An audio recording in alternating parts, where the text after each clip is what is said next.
მოგესალმებით. რეფორმების და კვლევის ჯგუფი იწყებს პროექტს სოციალური აქტივიზმი. პირველი მუნიციპალიტეტი, რომელსაც ვეწვევთ, არის ხობის მუნიციპალიტეტი. ჩვენი მიზანია მოვისმინოთ მთელი საქართველოს მასშტაბით ქართველი ხალხის პრობლემები. ის პრობლემები, რომელიც მათ ადგილზე აწუხებთ და ამ პრობლემების მოსმენის შემდეგ ჩვენ შევთავაზოთ ის გადაწყვეტის გზები, რომელიც შეიძლება მომავალში იქნას, ასე ვთქვათ, თავარი საფუძველი იმისა, რომ ეს პრობლემები მოგვარდეს. რავი, გულად, რას ფიქრობ, ხობით დაწყება რატო იყო მნიშვნელოვანი და რა არის ჩვენი მიზანი და შენ რას ფიქრობ, რატოა მნიშვნელოვანი პროექტი სოციალური აქტივიზმის კარგად განხორციელება? პირველ რიგში უნდა ვთქვათ, რომ არა მარტო ხობს, არამედ მთელ საქართველოში ყველა მუნიციპალიტეტს სხვადასხვა პრობლემები აწუხებს და ამ მხრივ ხობის მუნიციპალიტეტიც არ არის გამონაკლისი. ბევრი პრობლემაა ამ ქალაქში, ამ პრობლემებს მუდმივად ხედავენ აქ მაცხოვრებლები, თუმცა ამ პრობლემებთან დაკავშირებით ისინი ხმამაღლა არ საუბრობენ. მიუხედავად იმისა, რომ ყველას აწუხებს, ყველა წუხს, ყველას უნდა რომ ეს პრობლემები მოგვარდეს და მოწესრიგდეს ის გარემო, სადაც ისინი ცხოვრობენ, მაინც ადამიანები ჩუმად არიან და არ საუბრობენ ამ ყველაფერს.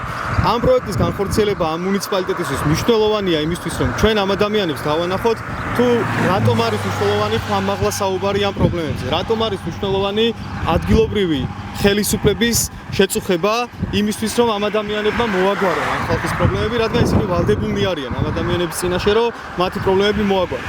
და მნიშვნელოვანია ამ პროექტის განხორციელება ამ მუნიციპალიტეტისთვის, ასევე იმიტომ, რომ გადამდები, რაღაცა ეფექტი კონდეს, ხასიათი მიიღოს სხვა მუნიციპალიტეტებისთვის და რაღაცა მაგალითის მიმცემი გახდეს სხვა ხალხისთვის, რომ შეიძლება პრობლემების მოგვარება და როგორც შენ თქვი და აღნიშნე, ჩვენ რეფორმების და კვლევის ჯგუფი შევეცდებით, რომ სწორი გზა, სწორი ხედვა დავანახოთ ამ ადამიანებს იმ პრობლემების გადაწყვეტისთვის, რომლებიც მათ წინაშე არის.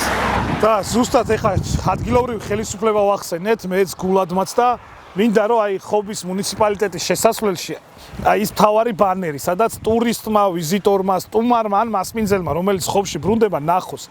ჩემი აზრით, ამ ბანერით შესასვლელი აბრი თუ რაც ქვია ამას, თქვა კონსტრუქციით, რეალურად ეთყობა, რომ ხობი არ არის დეცენტრალიზებული მუნიციპალიტეტი. რეალურად ეთყობა, რომ აი შესასვლელშივე პირველი შტაბ-ბიჭდება გაგიჩნდებათ, რომ ხობის მუნიციპალიტეტი მუშაობს არაეფექტურად. უბრალოდ სირცხვილია, რომ ესეთი ისტორიული ქალაქის და ისტორიული ადგილის შესასვლელი კონსტრუქცია და მთავარი მანიშნებელი არის ამ დღეში და ჩემი აზრით, არ ვიცი რა ტენდერის პირობებში და ფასში ჩაატარებენ მომავალში ამის რეკონსტრუქციას და განახლებას, მაგრამ თითოეული დღე, როცა ეს ამ სახით არის კონსტრუქცია და ხობის შესასვლელი, ეს არის მუნიციპალიტეტის მერის პირადი სირცხვილი.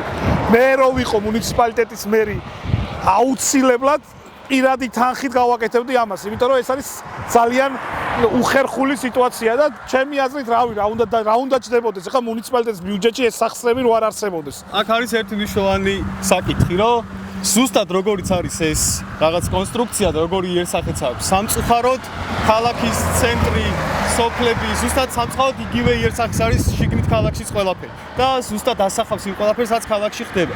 აქედან გამომდინარე, ძალიან მარტივი საკითხია, რომ ადგილობრივად თვითმმართველობა მინიმუმ კეთილი ნება უნდა გამოიჩენოს, რომ ეს პრობლემა მოაგვაროს. ამ პრობლემის მოგვარებას არ ჭირდება მილიონები, არ ჭირდება რაღაცა ბევრი ბიუროკრატიული პროცესის გავლა იმისთვის, რომ რაღაც ნორმალური იერსახე ქონდეს ქალაქის შესასვლელს. საბოლოო ჯამში ყველაფერი იწყება პატარა დეტალების შესრულებით, ხო? მნიშვნელოვანია, რომ დაკეთდეს იმისთვის, რომ შემდგომ პატარ-პატარა ნაბიჯებით პლუს კიდევ სხვა პრობლემები მოგვარდეს შიგნით ქალაქში.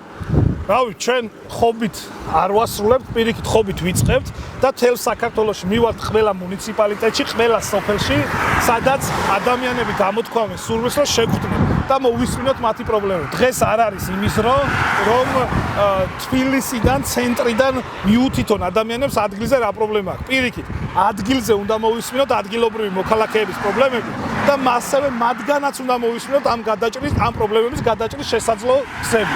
ეს არის რეფორმების და კვლევის ჯგუფის და პროექტის სოციალური აქტივიზმის მიზანი და იმედი მაქვს, რომ ჩვენ ამ მიზანს განვახორციელებთ და მივაღწევთ.